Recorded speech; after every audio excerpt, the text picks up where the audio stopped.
Today we're taking a look at James chapter 5, verses 9, 10, and 11, and we're looking at some examples of patient endurance. We read this.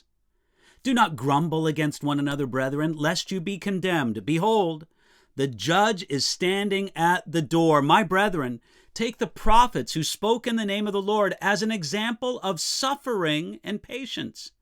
Indeed, we count them blessed who endure. You've heard of the perseverance of Job and seen the end intended by the Lord, that the Lord is very compassionate and merciful. Again, that's James chapter 5, verses 9, 10, and 11. Now, James wrote to Christians living through hard times, so he gave them a great reminder: do not grumble against one another.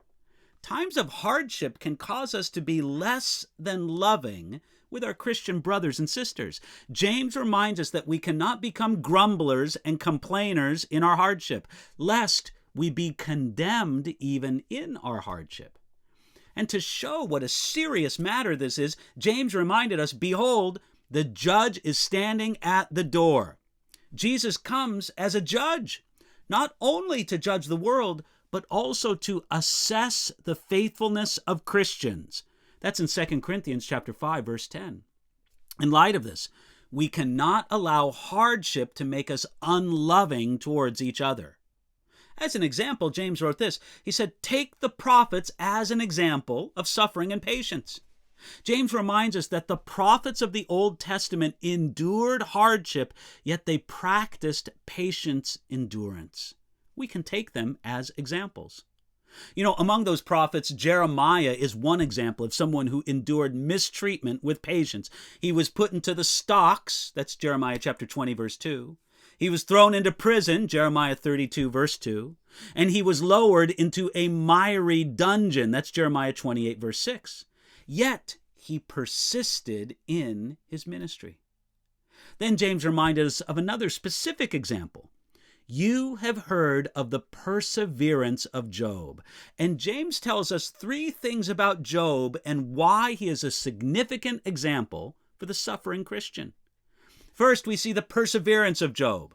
Passages such as Job chapter 1, verses 20 through 22 show us the tremendous perseverance of this afflicted man who refused to curse God despite his severe and mysterious suffering.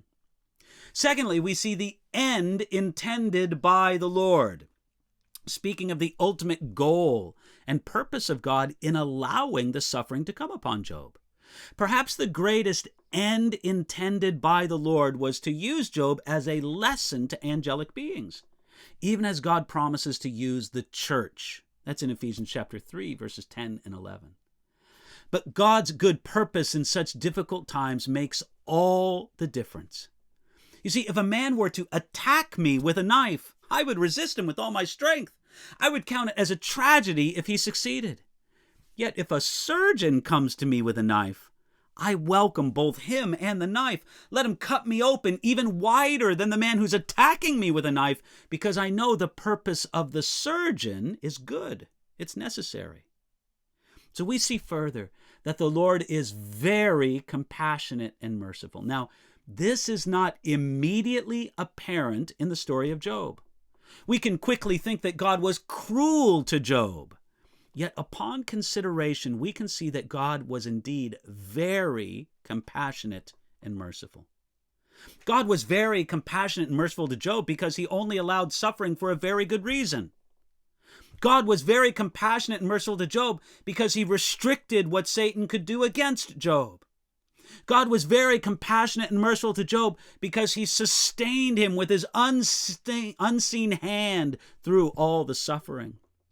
And God was very compassionate and merciful to Job. At the end of it all, God had accomplished something wonderful. He made Job a better and more blessed man than ever.